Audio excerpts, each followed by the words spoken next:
lot of people love the Razorbacks, and it's a critical part of our culture, and certainly football is a critical part of our culture in the South. And so a lot of people are interested in the future and how things are going to be handled and how things are going to be different. I want to remind people you can ask questions on Facebook. If you see me look down occasionally, I'll be grabbing my phone. My staff is sending me some of the questions that'll be coming in. So what I'd like to do is dig a little more deeply. You talked about some of the guidance and the way forward. And I think it was last Friday, the SEC and Big 12 conferences voted to open the training facilities in early June. And these are voluntary workouts, correct? That's correct. They're voluntary, but I expect most of our football players will be here. Okay, can you talk a little bit about safety of the student athlete, the ones that are engaging in training in early June when this starts back? What day did you say that would start? June the 8th. Okay, June the 8th. So the student athletes show up. Can you walk us through the process of what they're going to encounter in terms of testing? I read somewhere that people will be checked for symptoms, but if you're asymptomatic, you're not going to be tested. So could you just speak to the challenges that you face with all of that and how that will proceed to keep the student athlete and staff and other people in the area safe? Sure. That process started here this week as we began to kind of screen our student athletes that will be returning on June the 8th from afar. Our athletic trainers reach out to them each day to understand kind of where they are, who they're staying with, who they've been around, what their health is like from a temperature standpoint, any of the symptoms that potentially could demonstrate that they have the virus. And then they will start to migrate back to the Northwest Arkansas Fayetteville area next week. There'll be a very extensive physical examination that each of our student athletes will begin and have to pass before they're able to participate in those voluntary strength conditioning activities on June the 8th. And then as they show up to our facilities, there'll be an educational session for our student athletes, because this is an education for young men and women 18 to 22 about how their day is going to be a little different, starting with their workout groups. Football players are used to working out in groups of 40, 50 of their teammates together. And that's an environment that they're used to working out in. And now those groups will be following the Arkansas Department of Health guidelines, where there'll be 16 people in the space at the Smith Center working out at a time. There will be a screening process when they enter the facility. They'll enter the facility with masks on. And that screening process will include taking their temperature and then filling out a questionnaire each and every day about any of the health issues they've been through, any people they may have been exposed to. Then they will work out under the observation of strength coaches and athletic trainers that will have masks on to protect them. Each station will be spread appropriately apart, again, by the ADH recommended guidelines. Each student athlete will be asked to, at the end of their workout, sanitize their own workout station. And then before the next group comes in, Tim, we will go through the entire weight room and re-sanitize that again before that next group comes in to work out, and they'll follow that same process. And then when you're done working out, you will exit through a different door than your teammates are coming through to begin their workout to try to eliminate that cross trafficking. And then you will go back to your apartment and you'll have a Zoom meeting with your position coach, because meetings still cannot be held in person. So you'll have some film study depending on what side of the ball that you're on. And how we distribute the food to our student athletes will be a little bit different. Everything's pre-served. It's on paper plates. We serve them their drinks now when they go to the Jones Center to eat. And so their life will look dramatically different as they start back on June the 8th than it's ever looked before. So how much of these rules are specific to the Razorbacks, and how much reflect the thinking of the SEC and I mean, is this a similar process that you've seen is being implemented around the country? Have we done some things a little different, or is it basically the same across the SEC schools? Well, we've gotten counsel and advice from a number of different groups. We built this plan with our medical team locally that looks after our student athletes, along with our athletic trainers, our strength and conditioning coaches, our facilities team within the Department of Athletics, and then the environmental health and safety staff on campus. And then we pushed that plan out to some doctors at UAMS that had gathered to provide some guidance throughout the state, and then finally to the Arkansas Department of Health. And so we're trying to follow the guidelines first and foremost that the Arkansas Department of Health issued for the opening of fitness and health clubs across our state. And so I think some of those guidelines vary from state to state. The SEC is made up of 14 schools within 11 different states. So we took guidance from the Arkansas Department of Health, our medical team here locally, the medical group there at UAMS, and then finally the Southeastern Conference Medical Task Force that made some of their own recommendations as well. You got a number of physicians signing off on the way forward in terms of what you're implementing in early June, it sounds like. Absolutely, Tim. There's a lot of things I'm good at. I am not a medical professional. There's a reason I'm a director of athletics. I would have failed miserably in medical school. And so this is really a new world for me and many of our athletic department staff. And we have some very talented athletic trainers, and we have some incredible doctors that look after our student athletes, but we're not well versed in COVID and the virus, and we don't have an infectious disease background. And so we've had to be dependent on those people that had that background to provide us some guidance. Mm-hmm. And I assume that as things change, as circumstances change, you'll be monitoring if you need to change the process. I know that we've unfortunately had spikes in some parts of the state in recent days, and the northwest part of the state is part of that area that has seen some specific spikes. And so I know you'll be watching all of this to see where we go next. I think that the fact that a quarter of people or so carrying the virus or asymptomatic will continue to pose challenges. I mean, when we go to the Capitol, for example, when we were in session, well, we weren't all tested, even though some of us, a significant percentage, could have had, may have the virus and be asymptomatic. So this continues to pose challenges, and I know that that you'll be watching that. I want to talk about recruiting, and not just for football, but for anything. That is a very much something that is interactive. It is done often on the road, in homes. It's a very personal relationship type of activity. And if you could, don't give away any secrets to any other schools on recruiting, but if you could talk a little bit about the challenges of recruiting and what practices you're implementing. Obviously, this sort of technology is one opportunity, but could you comment on that?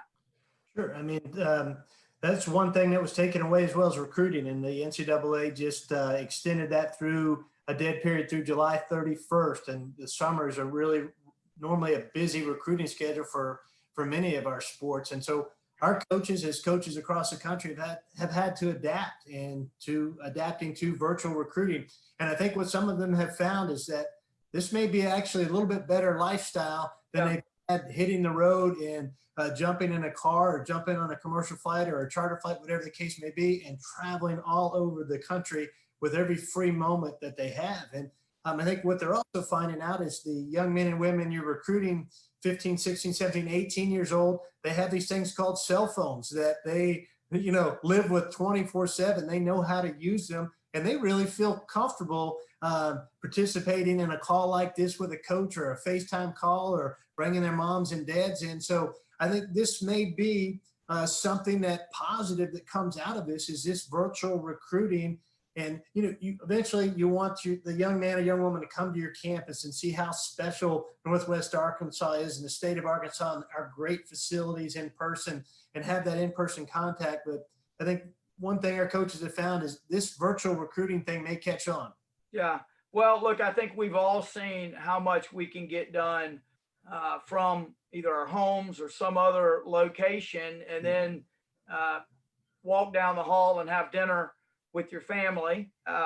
The other part of it is you occasionally have a kid pop into the screen, but we're all adapting, and we're seeing that there is an opportunity to work a little bit differently, and in many cases more efficiently, as you say. But you're right, you can't convey the beauty and all that Northwest Arkansas has to offer this way, but you can certainly start the conversation.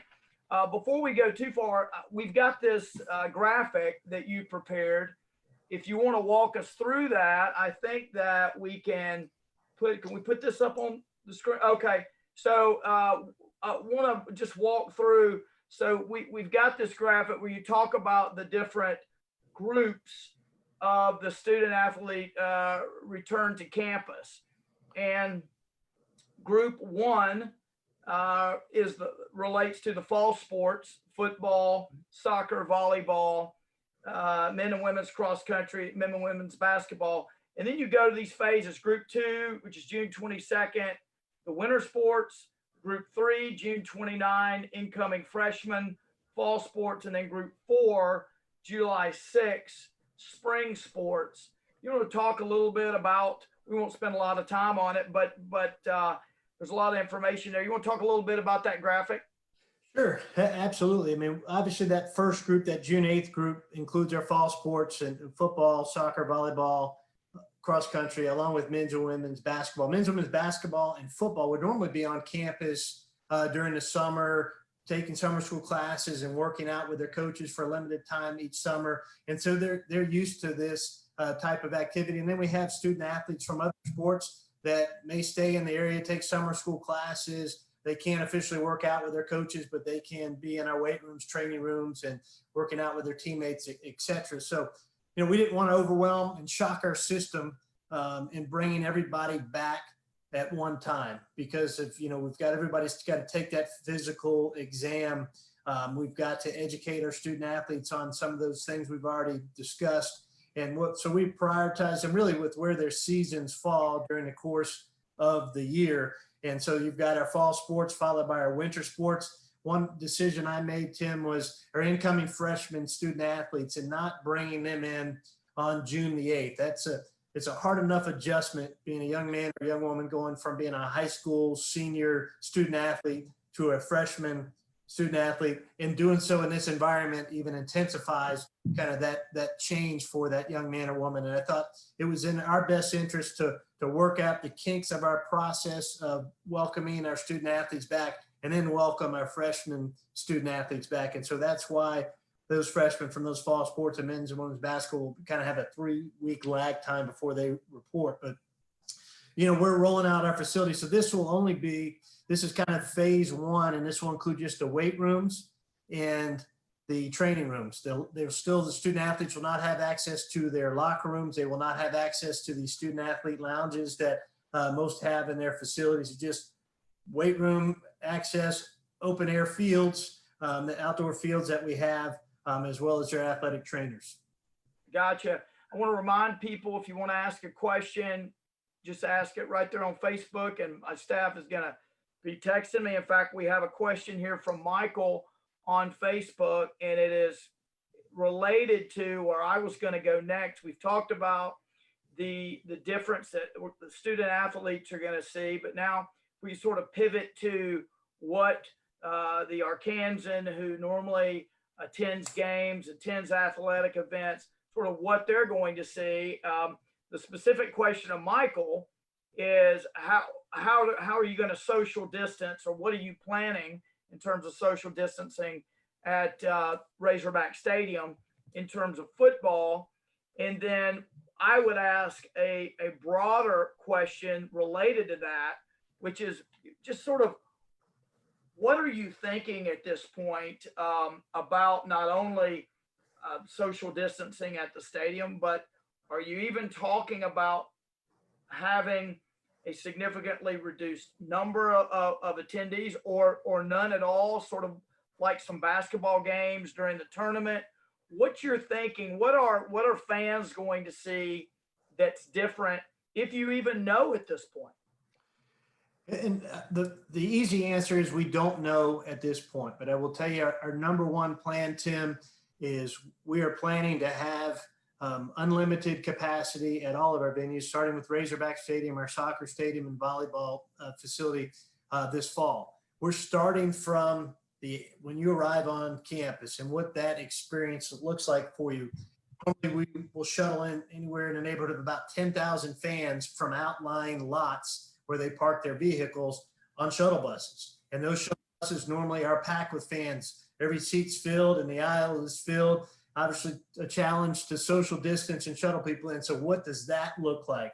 Then when we finally get you to the stadium, how do you queue in line to enter the game? And we're working on, last year we went with the scanless entry. You still had a paper ticket, you scanned it yourself, but we're trying to eliminate that paper ticket and go to totally digital ticketing, so there's not an exchange of any type of paper.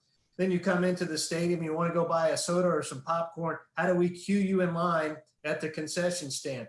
Restrooms sometimes become crowded. How do we queue you in line at the restroom and make those sanitized throughout the course of the game so you feel comfortable going on there? And then we finally get you to your seat, and we've got to figure out what that looks like. Right now we sold a little bit north of 32,000 season tickets. We have stopped selling single game tickets because we don't want to get too far down the road with selling thousands of single game tickets to Alabama, LSU, and having to refund that money or decide who does or does not get into our venue. And, one of the recommendations that all of our staff will be wearing masks. And so as a fan, can we require you to wear a mask at the stadium? And I know our Kansas are not going to be really happy if that's the route we have to come. But as I look at it, to me, it's a small sacrifice to have Razorback football with fans if we all have to show up and have our favorite branded Razorback mask to attend a Razorback football game. To me, it's better than the alternative of a game with no fans or no game at all. And so are you saying that's the thinking right now? That well, if we had to make that decision right now, today, absolutely, I think that would be the thing. I think that's the direction coming from the Department of Health. And but we're trying to wait as long as possible, Tim, to make these decisions so that we're 100 days from today is the September 5th home opener versus Nevada. If we can get to 60, 70 days from today before we have to make those decisions, we'll make better decisions for sure, because we'll have more information. This virus will have had, again, 60 more days to do its thing or not do its thing, hopefully, as we open back up all of the businesses and entities across the state of Arkansas. So we've got a plan, and as we move forward and we just have to make decisions on the attendance, we'll make those, but we're looking at every aspect. And, one of the things that, what's one of the greatest traditions of college football? Tailgating. Yeah. How do we handle tailgating in those lots, and how can we actively, appropriately staff those lots to make sure there's social distancing when there's tailgating going on? So there's so many things to consider and so many unknowns. And our event operations staff is doing an incredible job breaking down every aspect of the fan experience when they arrive at our venues so that we can create a level of confidence that they feel safe coming to our games this fall. And we know we've been focused a lot on football, but I assume all of what you're talking about, you're going to have to figure it out for numerous sports, depending on the duration and the severity of the pandemic, and whether we see major changes in the spread pattern or not. I've got a couple more questions here. So here's a question from Ken on Facebook. He wants to know if there's a resurgence of the virus in the winter, does the university have a plan for its programs and athletes and their eligibility? As far as if we have to, I don't know if he's addressing if we have to shut down again, what that may look like. And yeah, I think what he's getting at, and if I can sort of take a educated guess here, I think what he's saying, if it comes back with a vengeance, God forbid, have you thought about? Has the NCAA thought about what eligibility rules are going to apply to athletes who maybe don't get to fully play, get to play the entire season, or maybe the whole year's a wash, that sort of thing.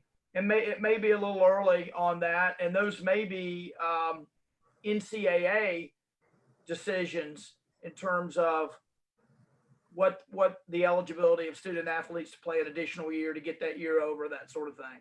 Yeah, I mean, I think, just thinking ahead, and we have not had discussions on that, Tim, but what we were able to do for our spring sports student athletes, who most of them had more than a third of their season, less than a third of their season under their belts and had not played any championship events, they were able to get a year back.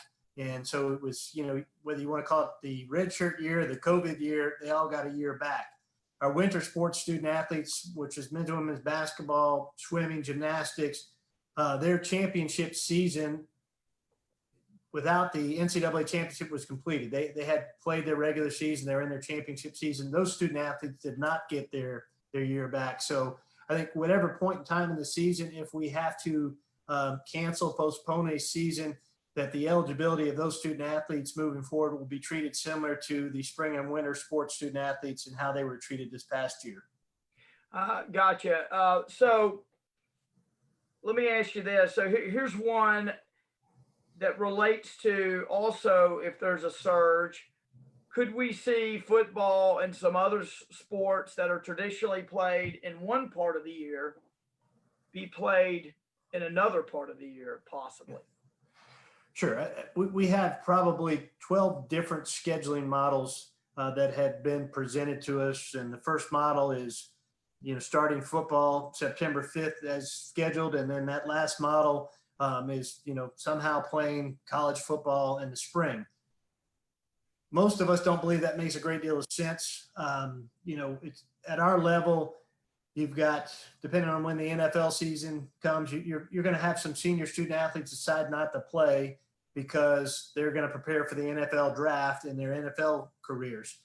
Is it appropriate for young men to play 24 football games in one calendar year? If you play a spring season in 2021 and then you play a fall season in 2021, then you're asking those student athletes really to put their health and safety and well-being at risk by playing that many games.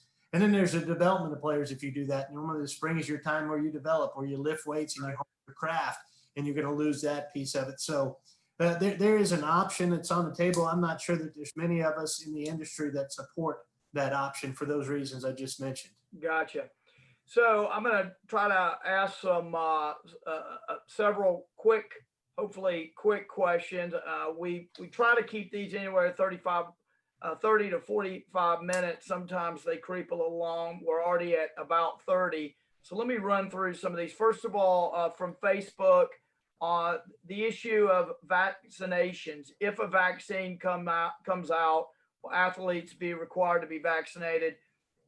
That may depend on a lot of circumstances, but I'll kick that over to you real quickly. That was asked on Facebook.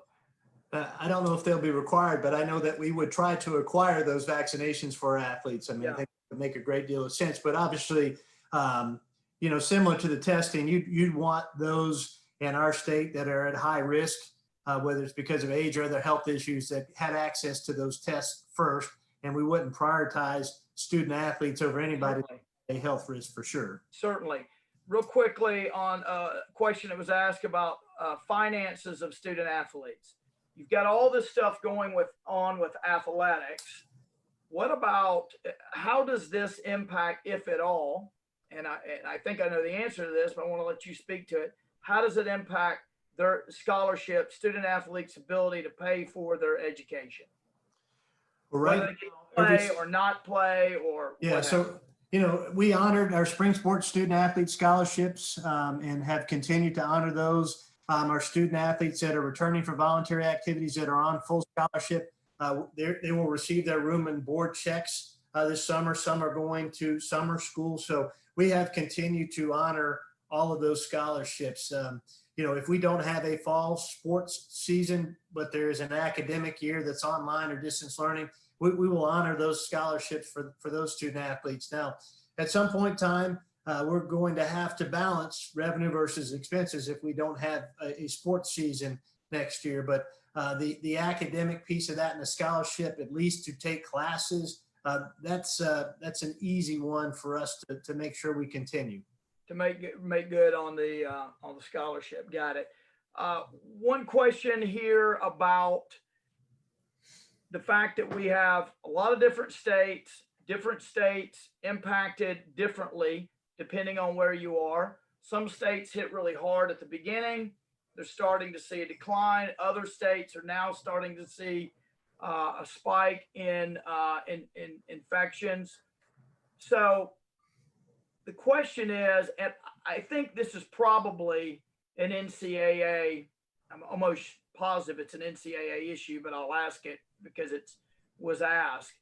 And that is, do you see a possibility of different treatment for different parts of the country in terms of some parts of the country are playing NCAA ball or athletics of some sort and other parts aren't?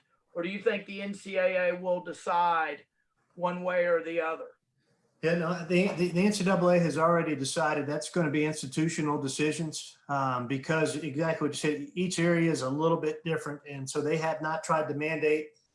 They said you can come back June the 1st, but you don't have to come back June the 1st. So you see some schools came back on the 1st, some the 8th, some the 15th. Some haven't made a decision of when they're coming back yet. And the same will be to play sports. I mean, I think you will see some schools that don't play athletics this fall because of the environment and the state or the location where they currently are. So they push that decision all the way down, school by school. Yeah, that has been made a local decision. Yes. Gotcha. Well, I really appreciate you joining us. This has been incredibly helpful. I want to comment on this helmet back here. It predates you.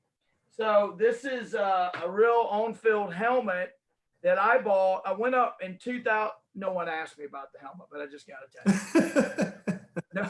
No one. I was going to ask you about the helmet. No one cared, but it's got a neat little Katrina story. So I went up, I believe it was 2006. And I believe I went up to watch us beat Tennessee. And I went into the store there at Bud Walton, and they were selling, I think they only had one on-field helmet. It was this one. And it's quite a large helmet, right? That's a lineman. Yes, large helmet. It's got quite a lot of dents in it, and it was for sale. And so that's what, 14 years ago. And what was really neat is this is when Katrina occurred in 05. Katrina occurred in 05. They all stuck this sticker on the back of SEC helmets with Louisiana, Mississippi, Alabama. And so this is from the 05 season. And so I bought it, and I think I got to see Frank Brawls on that occasion and got him to sign it. And then I got McFadden to sign it about that same time. And then Houston Nutt, who was coach at the time, signed it. So that's that's the helmet. That's the helmet my son keeps trying to steal. That's a pretty valuable helmet, Tim. Yeah, well, we're going to get some more signatures on it, hopefully. But anyway, it looks like, okay, I'm going to ask one more question because it's a good one from Scott on Facebook. If we got a second. He said, would a single positive case result in a shutdown of athletics? What is your policy if an athlete tests positive? Yeah, it will not shut down athletics. that student athlete would be isolated. We would take great care of them. They would get food and the health care they needed. And then we would work with the Department of Health to do the appropriate contact tracing, test the appropriate individuals, and quarantine the appropriate individuals for the appropriate time period. But it would not shut down the entire athletic department. Gotcha.